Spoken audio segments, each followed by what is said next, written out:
मृत्यु जब सामर्थी है, लेकिन जीवन तो मृत्यु से भी बहुत ज्यादा सामर्थी है। यदि मृत्यु ने राज्य किया, उसने बर्बादी लाई। मैं आपको बताऊं, जब जीवन आता है और जब आप जीवन में राज्य करती हैं, वो जीवन जो यीशु मसीह ने आपको दिया है, मैं आपको बताऊं, आप मृत्यु को हरा देंगे। जो भी मृत्यु ने लाया, आप उसे हरा देंगे। आप उसे अपने पैरों तले रखेंगे, उस पर चलेंगे और विजय में चलते जाएंगे।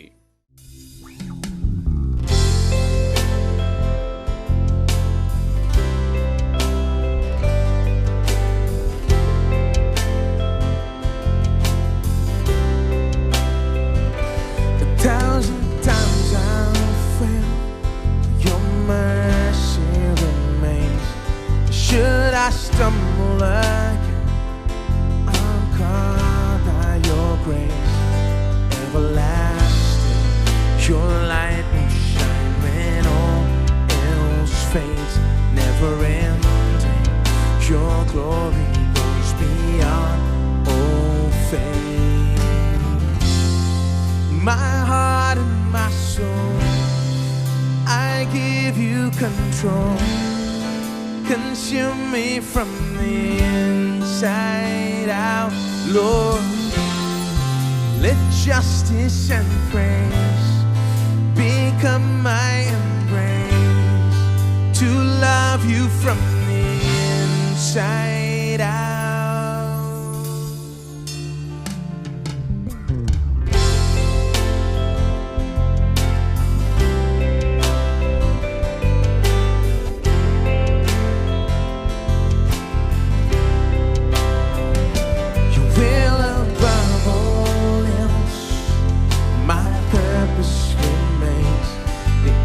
Of losing myself in bringing you praise, everlasting. Your light will shine when all else fades, never ending. Your glory goes beyond all fame. My heart and my soul, I give you control. Consume me from the inside out, Lord. Let justice and praise become my embrace, to love you from the inside out. Everlasting, your light will shine when all else fades, never ending. Your glory goes beyond all fame, and cry of my heart is to bring you praise from the inside out of my soul. Cries out, everlasting, your light will shine when all else fades, never ending. Your glory goes beyond all fame, and the cry of my heart is to bring you praise from the inside out of my soul. Cries out.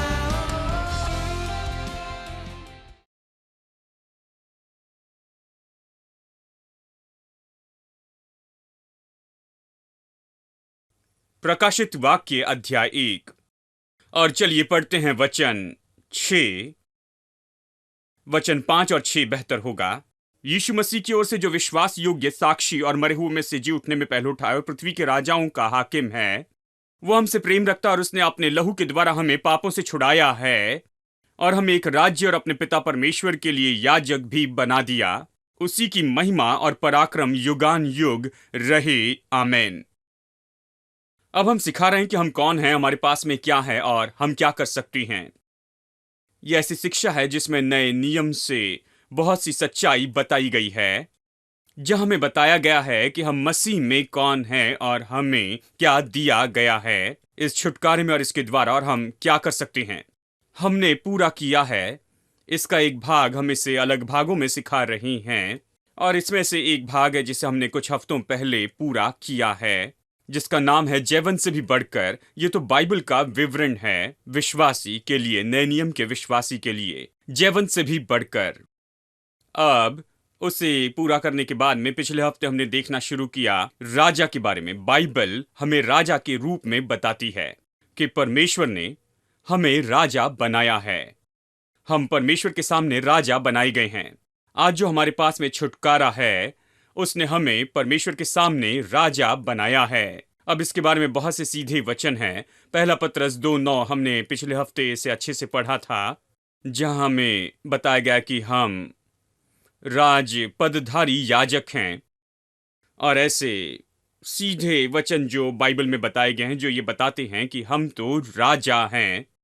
लेकिन मैं चाहता हूं कि आप इस बात को समझ लें, जब बाइबल कहती है कि यदि कोई मसीह यीशु में है तो वो नई सृष्टि है। नई सृष्टि में ये बात जुड़ी है कि हम राजा बनाए गए हैं। नई सृष्टि वास्तविकता है। ये तो केवल अच्छी बात नहीं कि इसे कहे, ये तो वास्तविकता है। हम नए बनाए गए हैं। बहुत ही महत्वपूर्ण तरीके से हमें नया बनाया गया। और एक बात जो हमारे साथ में हुई है कि हमें राजा बनाया गया है। अब कुछ लोगों को यह समझना बहुत ही मुश्किल हो सकता है कि ये समझे कि बाइबल में राजा कैसे बताती है। लेकिन यहां पर सच में कोई भी यहां पर मुश्किल नहीं है। मेरे लिए सच में कोई मुश्किल नहीं है, क्योंकि जब मैं बाइबल के पहले पन्ने पढ़ता हूं, हमें बताया गया जब परमेश्वर ने मनुष्य को बनाया तो उसे आशीष दी। कहां फलवंत हो जाओ, बहुगुणित हो जाओ, पृथ्वी को भर दो, सब कुछ वश में कर लो और अधिकार रखो। अब वश में करना और अधिकार रखना, राजा तो यही करता है। वो सब कुछ अपने अधिकार में लेकर आता है और सारी बातों पर वो राज्य करता है। मनुष्य के लिए परमेश्वर का मकसद है। आदम के लिए नहीं, लेकिन पूरी मनुष्य जाति के लिए परमेश्वर यही तो चाहता था। देखिए, अब पतन ने इसे बर्बाद कर दिया। अब देखिए, पतन ने इसे पूरी तरह मनुष्य जाति में इतनी बर्बादी लाई कि मनुष्य जिसे सब कुछ अपने वश में कर लेना था और अधिकार रखना था, अब दूसरी बातें उस पर अधिकार करती हैं। अब इसके बजाय कि वो सब पर अधिकार करे, अभी उस पर अधिकार किया गया, अब दूसरी बहुत सी बातें उस पर अधिकार करती हैं। पाप ने यही किया, उसने हमें बर्बाद किया। लेकिन यीशु मसीह के द्वारा जो उद्धार है वो यही तो करता है। यह हमें फिर से एक बार उस असली मकसद की ओर लेकर आता है। परमेश्वर ने कभी भी अपने असली मकसद को नहीं बदला, वो इसे बनाए रखता है। उसने मन बदल कर ये नहीं कहा खैर ये सब कुछ बर्बाद हो गया, छोड़ दो और जो है उसे ही कर लेते हैं, छोड़ो। नहीं, वो चाहता था कि मनुष्य राजा हो और वो राजा चाहता था। उद्धार में जब उसने यीशु को हमें उद्धार देने के लिए भेजा, उसने उसे हमें उद्धार देने और हमें राजा बनाने के लिए भेजा है। और यीशु आया और वो क्रूस पर मरा, उसने अपना लहू बहाया कि हमें छुटकारा दे, उद्धार दे। और केवल ये नहीं कि हमें परमेश्वर के बेटे और बेटियां बनाए, लेकिन हमें सच में राजा बना दे। यहाँ पर बहुत सी जगह पर यह स्पष्ट रूप में बताया गया है, लेकिन हम यहाँ पर देखेंगे बहुत से ऐसे वचन हैं जो इसके बारे में इतने स्पष्ट नहीं बताते हैं, इस सच्चाई के बारे में कि हम राजा हैं। और एक वचन जो हमने पिछले रविवार को देखा था, इफिसियों अध्याय 1 से वचन 15 से 22, एक तरह से ये कहता है कि परमेश्वर ने यीशु को मुर्दों में से जिलाया और उसे ऊंचा उठाया, पिता परमेश्वर के दाहिनी ओर बैठाया और उसे अपने दाहिनी ओर वहां पर बैठाया है, उसके दाहिनी ओर। अब ये बिल्कुल यहीं पर रुक जाता था। जानते हैं, ये फिर भी अच्छा ही होता, लेकिन आगे ये कहता है अध्याय 2 वचन 6 और 7 में ये कहता है कि उसने हमें भी उसके साथ में जिलाया और उसके साथ में हमें ऊंचा उठाया है। लेकिन उसने हमें मसीह यीशु में स्वर्गीय स्थानों में मसीह यीशु के साथ बैठाया है, वहां पिता की दाहिनी ओर। अब यहां पर हम राजा, इसके बारे में कहां पर लिखा गया है, ये यहीं पर इसे सही तरह से पढ़ ले। ये कहता है कि हम पिता के दाहिनी ओर बैठे हैं। देखिए, पिता के सामने कोई नहीं बैठता, परमेश्वर के सामने कोई नहीं बैठता। आप कभी नहीं पढ़ेंगे कि स्वर्गदूत जो स्वर्ग के हैं वो परमेश्वर के सामने बैठे हैं। वो तो वहां खड़े होते हैं, प्रभु की स्तुति करते हैं, लेकिन कभी बैठते नहीं। वहां पर केवल यीशु बैठा है और हम बैठे हैं, और वहां कहीं भीड़ में ऐसे बैठे हुए नहीं हैं, लेकिन उसके दाहिनी ओर बैठे हैं। ये सच में हमें कितना बड़ा आदर और सम्मान दिया गया है। हम पिता परमेश्वर के बिल्कुल बाजू में बैठे हैं। देखिए, दाहिने हाथ का मतलब ये होता है बहुत ही महत्वपूर्ण जगह पर, हमें बहुत महत्वपूर्ण जगह पर रखा है, पिता के दाहिनी ओर। तो यह हमारा राजापन है। हमें अपने राजापन को समझना होगा और हमें इसे देखना होगा और समझना होगा, और समझना है कि हम कहां खड़े हैं राजा के रूप में। चलिए मैं आपको एक और वचन बताऊं, यहां रोमियो 5 से, रोमियो अध्याय 5। आज हम यहां अपने राजा होने के बारे में और ज्यादा देखेंगे। इसमें चलने के लिए आपको इसे समझना होगा। रोमियो अध्याय 5 और चलिए वचन 17 से पढ़ती हैं। रोमियो 5:17। क्योंकि जब एक मनुष्य के अपराध के कारण मृत्यु ने उस एक ही के द्वारा राज्य किया, तो जो लोग अनुग्रह और धर्मरूपी वरदान बहुतायत से पाते हैं, वे एक मनुष्य के अर्थात यीशु मसीह के द्वारा अवश्य ही अनंत जीवन में राज्य करेंगे। अब इसे देखिए, आखिरी वाक्य कि वो जीवन में राज्य करेंगे उस एक के द्वारा, यीशु मसीह द्वारा। देखिए, बताता है कि पाप ने क्या किया। पाप के कारण मृत्यु राज्य करती है। मृत्यु का राज्य क्या है? मृत्यु का मतलब ये नहीं कि बस नीचे गिर जाए और मर जाए, क्योंकि परमेश्वर ने आदम से कहा था जिस दिन तू ये फल खाएगा, ये मना किया गया फल जिस दिन तू खाएगा उसी दिन मर जाएगा। क्या वो मरा? वो तो लगभग 900 साल तक जीवित रहा और फिर वो मरा। तो क्या परमेश्वर ने झूठ कहा? नहीं, परमेश्वर का ये अर्थ था मृत्यु। देखिए, मनुष्य यहां पर 900 साल तक जीवित रहा, लेकिन प्रभु की वाटिका में नहीं रहा, उस सुंदर वाटिका में नहीं रहा जो परमेश्वर ने उसके लिए बनाया था। प्रभु की कृपा में नहीं जी रहा था, प्रभु की आशीष में नहीं जी रहा था, उसे वाटिका से निकाल दिया गया था। प्रभु के साथ की संगति के बिना जी रहा था, परमेश्वर के बिना जी रहा था, और जी रहा था भक्तिहीन जीवन। परमेश्वर की मदद के बिना जी रहा था परमेश्वर की भलाई के बिना ही, उसका आनंद उठाए बिना। वो जी रहा था अपने ही सामर्थ्य में, अपनी योग्यता से, माथे के पसीने से उसे खाना था और वैसे ही जीना था। अब देखिए, यही तो मृत्यु कहते हैं। कुछ लोग इसे जीना कहते हैं, लेकिन मृत्यु यही तो है। जब आप परमेश्वर के बिना जीते हैं, परमेश्वर की कृपा और उसकी भलाई का आप अनुभव नहीं करते जाते हैं, जब आप परमेश्वर की छत्र छाया में नहीं जीते हैं, जब आप परमेश्वर की सुरक्षा और उसके सुधि में नहीं रहते, जब आपके पास में उसके प्रेमी करुणा का आच्छादन नहीं होता है और आप उसे पिता मानते हुए नहीं जीते हैं, ये मृत्यु है दोस्तों। ये जीना नहीं है, ये तो बिल्कुल मरने के जैसे ही होता है। मतलब ये तो मृत्यु से भी बहुत बुरा है। बाइबल इसे मृत्यु कहती है। 900 साल तक आदम ऐसे ही जिया, उसकी पीढ़ी भी बिल्कुल ऐसे ही जीते रही, आने वाली सारी पीढ़ी वैसे ही जी, क्योंकि आदम उस मृत्यु में जी रहा था। मृत्यु ने राज किया। रोमियो अध्याय 5 वचन 12 कहता है, एक मनुष्य से पाप आया और पाप के द्वारा मृत्यु आई, और उसने पूरे मनुष्य जाति के ऊपर राज्य किया। यानी मृत्यु ने राज्य किया। सच में उसने कैसे राज्य किया? मृत्यु का राज करना भयानक है। जब वो राज्य करती है, आप बर्बाद होते हैं। जब राज्य करती हैं, आप सताई जाती हैं। जब ये राज्य करती है तो आप बहुत बीमार होते हैं, थक जाते हैं, परेशान होते हैं, और जानते हैं आपके पास में कुछ भी नहीं होता है। आप जो भी करते हैं उसमें असफल होते हैं। जीवन में कोई भी संतुष्टि नहीं होती है, केवल निराशा और केवल दुख ही होती हैं। आप जीते हैं लेकिन मरे हुए जैसे जीते हैं। मृत्यु का राज करना यही है।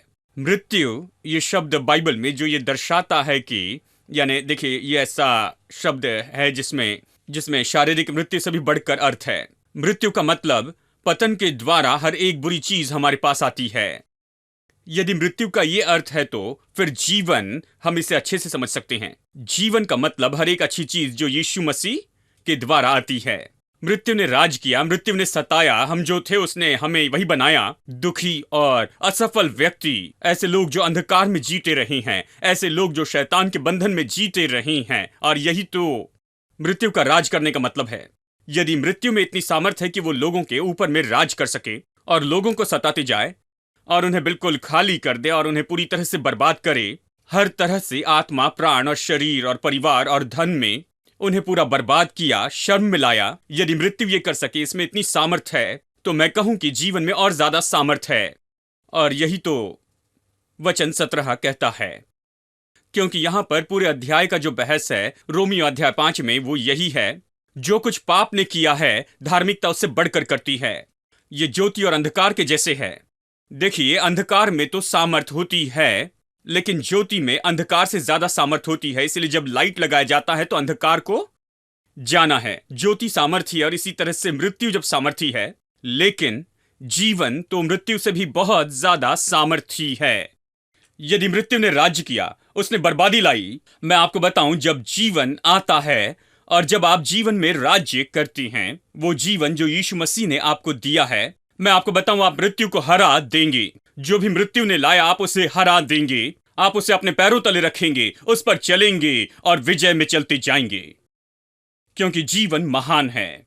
तो ये वचन कहता है कि जिन्होंने अनुग्रह का, बहुतायत का वरदान पाया और धार्मिकता का वरदान पाया, वो अपने जीवन में राज्य करेंगे उस यीशु मसीह के द्वारा। अब बहुत से लोग ये कहते हैं कि इसका मतलब ये है कि हम तो राज्य करेंगे 1000 साल के राज्य में बाद में, यानी कुछ समय बाद, भविष्य में 1000 साल के राज्य में जब यीशु राज्य करेगा तो हम उसके साथ में राज्य करेंगे। और ये सब कुछ कमेंट्री इस तरह से कहती हैं क्योंकि ये इनके लिए बड़ा आराम से होता है। मैं जो सिखा रहा, सिखाने की जरूरत नहीं, और काश ये सही होता, लेकिन ये सच नहीं है। क्योंकि इसे व्यवहारिक रूप में देखिए कई बार आपको बस ऐसी कमेंट्री पर या किसी भी प्रचार पर विश्वास नहीं करना है, आपको बाइबल में से देखना है।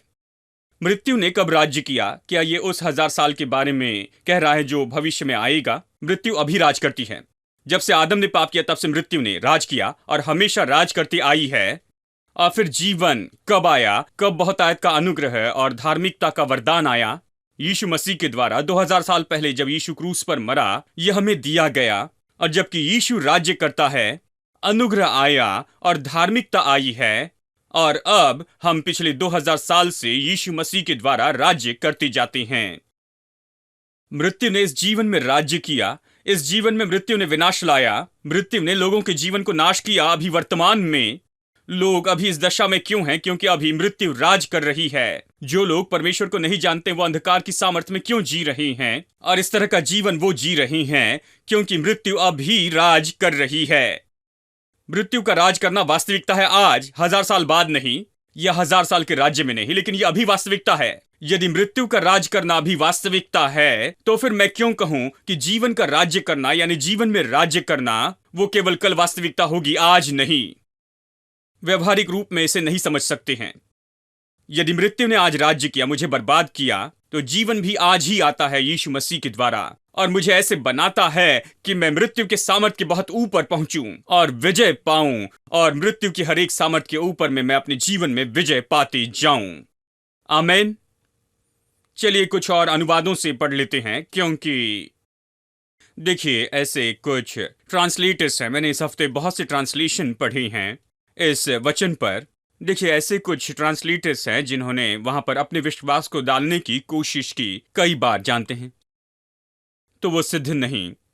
उन्होंने कोशिश की कि देखिए कि इसका क्या मतलब है और वो बताना चाहा। और कुछ ट्रांसलेटर्स इस तरह से कहते हैं, हम जीवन में राज्य करेंगे जब भविष्य में यीशु राज्य करने आएगा। कुछ लोगों ने ऐसे कहा, लेकिन ज्यादातर लोगों ने इस तरह से कहा है कि हम इस जीवन में राज्य करते हैं यीशु मसीह के द्वारा। बहुत से लोगों ने ऐसे इसका अनुवाद किया है। ठीक है, तो चलिए कुछ अनुवादों को यहां पर पढ़ते हैं। क्या आपने मैसेज ट्रांसलेशन सुना है? मैसेज बहुत ही दिलचस्प ट्रांसलेशन है। ये बहुत ही सरल है, बहुत स्पष्ट अनुवाद है। ये सच में बहुत दिलचस्प ट्रांसलेशन है। अगर मौका मिलता है तो इसे खरीदे और इसे पढ़े। रोमियो 5:17 मैसेज ट्रांसलेशन में इस तरह से बताया गया है, यदि मृत्यु ने अधिकार किया एक मनुष्य के गलत काम से, तो कल्पना कर सकते हैं तो कितना चौंका देने वाला प्रयोजन जीवन लाएगा। महान जीवन जो इसे अपने दोनों हाथों से लेते हैं, ये बहुत ही उदारता से दिए हुए जीवन का वरदान, ये जो कि सब कुछ बिल्कुल सही करता है, जो एक मनुष्य यीशु मसीह देता है। ये बहुत है, ये तो अद्भुत है। मैंने इसे पढ़ते हुए आनंद उठाया। चलिए फिर से पढ़ते हैं, गौर से सुनिए। यदि एक मनुष्य के अपराध के कारण मृत्यु हावी हुई, आदम के पाप से मृत्यु हावी हुई, तो कल्पना कर सकते हैं कि कितना चौंकाने वाला प्रयोजन जीवन लाएगा। महान जीवन, वो लोग जो अपने दोनों हाथों से इसे लेते हैं, ये बहुत ही उदारता से दिया हुआ जीवन का वरदान, ये महान जो सब कुछ सही कर देता है, जो एक मनुष्य यीशु मसीह हमें देता है। यदि मृत्यु एक मनुष्य के अपराध के कारण हावी हो गई है, तो कल्पना कीजिए कि ये कैसे चौंकाने वाला प्रयोजन है जो यीशु मसीह के द्वारा जीवन पाने से हमें मिलता है। यही तो इसका सार है। और ये कहता है कि हम दोनों हाथों से इसे लेते हैं, दोनों हाथों से हम इस उदारता से दिए हुए जीवन के वरदान को लेते हैं। ये सब कुछ सही कर देना, जानते हैं ये कितना सही करना है? इसे सुंदर तरीके से बताया है, जो एक मनुष्य यीशु मसीह देता है। देखिए यीशु ने जो किया ये तो सच में बहुत ही अद्भुत है। चलिए एक और अनुवाद से पढ़ते हैं। यदि एक मनुष्य के अपराध के कारण मृत्यु ने राज्य किया है, तो ये कितना ज्यादा होगा जो लोग अनुग्रह के वरदान को और धार्मिकता के बहुतायत के वरदान को पाते और जीवन में राज्य करते हैं। कहिए जीवन में राज्य करते हैं। वर्तमान के जीवन के बारे में कहते हैं एक मनुष्य यीशु मसीह के द्वारा। चलिए एक और अनुवाद। यदि एक मनुष्य के अपराध के कारण मृत्यु ने उस एक के कारण अपने अधिकार का उपयोग किया, मृत्यु ने इसका उपयोग किया उस एक के द्वारा, तो इससे बहुत ज्यादा जो लोग अनुग्रह का वरदान पाए और धार्मिकता का वरदान बहुतायत से पाए हैं, वो अपने जीवन में अधिकार का राज्य करेंगे एक मनुष्य यीशु के द्वारा। ये तो राज्य करने के बारे में कहता है। परमेश्वर का यही तो असली मकसद था मनुष्य जाति के लिए कि सब पर ये राज्य करे। एक और अनुवाद बहुत ही विख्यात अनुवाद है और इनका नाम है वीस्ट, केनेथ वीस्ट। इन्होंने नए नियम का अनुवाद किया। ये कहते हैं कि सच्चाई को देखकर, इस जरिए से यानी सच्चाई को देखकर कि एक मनुष्य के अपराध के कारण उसके द्वारा मृत्यु राजा बन गई, तो बहुत ज्यादा जो अनुग्रह पाते हैं और धार्मिकता का वरदान बहुतायत से पाते हैं, वो अपने जीवन में राजा के जैसे राज्य करेंगे। मुझे ये पसंद है, यहां पर उसने राजा शब्द रखा है। जीवन में वो राजा के जैसे राज्य करेंगे यीशु मसीह के द्वारा ही। ऐसे मैं बहुत से अनुवाद पढ़ सकता हूं। देखिए, ये बहुत ही अद्भुत अनुवाद हैं। ये सच में इसका अर्थ बताते हैं कि हम अभी इस समय जीवन में राज्य करते हैं। केवल वीस्ट ही नहीं, लेकिन बहुत से लोगों ने ऐसे बताया है राजा शब्द के बारे में, राजा जैसे राज्य करना। यानी हमें तो परमेश्वर ने चुना है, परमेश्वर ने उद्धार दिया है कि राजा हो जाए। हम राजा हैं कि अभी जीवन में राज्य करते चले जाएं, 1000 साल बाद नहीं। प्रभु ने हमें 1000 साल बाद नहीं रखा, हमें इस समय के लिए चुना है। इस गड़बड़ी के समय में जो कि पूरी तरह भरा है, गड़बड़ी के समय में जहां पर पूरे संसार में आर्थिक परेशानी है, दहशत है और हर तरह के ये युद्ध हैं और हर तरह की बातें हमारे आसपास होती हैं, हमें इस संसार में रखा गया है ऐसे ही समय के लिए। कल्पना कीजिए, हम ऐसे समय के लिए यहां पर बैठे नहीं रहेंगे कि बस बैठकर शिकायत करें कि सब कुछ कितना बुरा है और कैसे सब कुछ अच्छा नहीं है, सब कुछ बुरा होती जा रहा है, काम नहीं कर रहा है, संसार बहुत ही बुरा है। नहीं, परमेश्वर ने आपको रखा है इस संसार में और वो कहता है तुम राजा हो, इसे सही करो। हेलो, सब लोग कहे तुम सही करो, बगल वाली की ओर देखकर कहे तुम इसे सही करो। प्रभु कहता है तुम सही करो, तुम्हें राजा होना चाहिए। इतने सारे अधिकार और सामर्थ्य के साथ में क्या कर रही हो? तो आप क्या करेंगे? आपके पास जो है उसके साथ कुछ करे, आप इसे सही कर दे। बैठकर ये न कहें कि देखो ये सब कुछ कितना बुरा हो रहा है, आप इसे सही करें, इसे ठीक कर दे। प्रभु कहता है तुम्हारे पास में अधिकार और सामर्थ्य है, मैंने तुम्हें रखा है ऐसे समय के लिए कि ठीक करे। यहां एस्तर की कहानी में यह वाक्य आता है कि उसे बनाया गया या बुलाया गया बिल्कुल ऐसे ही समय के लिए चुना गया। परमेश्वर ने एस्तर को वहां पर रखकर राजा के सामने कृपा क्यों दी और उसे राजा के महल में रखा था और राजा के सामने उसने इतनी कृपा दी कि ये राजा इसकी इच्छा रखने लगे बाकी सभी स्त्रियों से, क्योंकि ऐसे समय के लिए जहां पर बाकी सारे यहूदियों को मारा जाना था, जबकि आज्ञा दे दी गई थी इस तरह से कि सारे यहूदी मार दिए जाएंगे, परमेश्वर ने इस एक स्त्री को वहां पर रखा कि उस सारी परिस्थिति को पूरी तरह से बदल दे, पूरी तरह से उसे फेर दे। उसे ऐसे ही समय के लिए चुना था, इस तरह से बाइबल कहती है। और मैं आपको बताऊं, परमेश्वर ने हमें ऐसे ही समय के लिए चुना है। परमेश्वर ने इस चर्च को बिल्कुल ऐसे ही समय के लिए रखा है। परमेश्वर ने मुझे प्रचारक बनाया बिल्कुल ऐसे ही समय के लिए। परमेश्वर ने आपको विश्वासी बनाया बिल्कुल ऐसे ही समय के लिए। हम संसार को बदलने वाले हैं।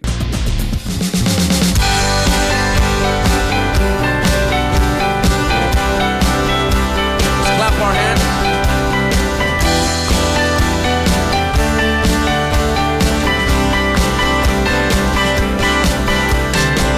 Great is your faithfulness, O God.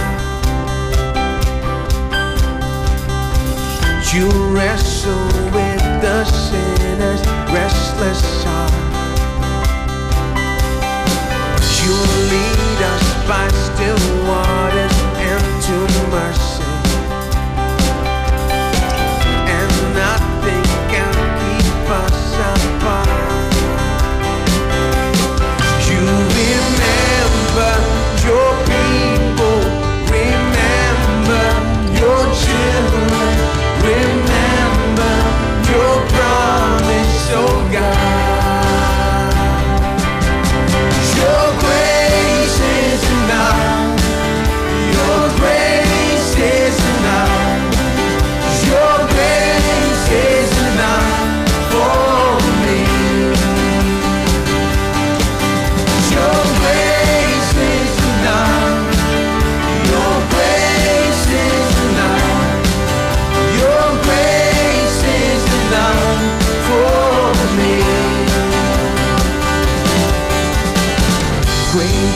your love and justice, God of Jacob.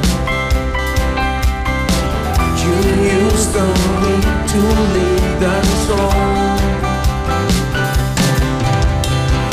You lead us in the song of your salvation, and all your people sing along. You remember your people, remember your children, remember your promise, oh God. Your grace is enough. Your grace is enough. Your grace is enough for me. Your grace is enough. Your grace is enough. Your grace is enough for me. One more time, your grace. Your grace is enough. Your grace is enough. Your grace is enough for me. Your grace is enough. Your grace is enough. Your grace is enough for me. You remember your people, remember your children, remember your promise.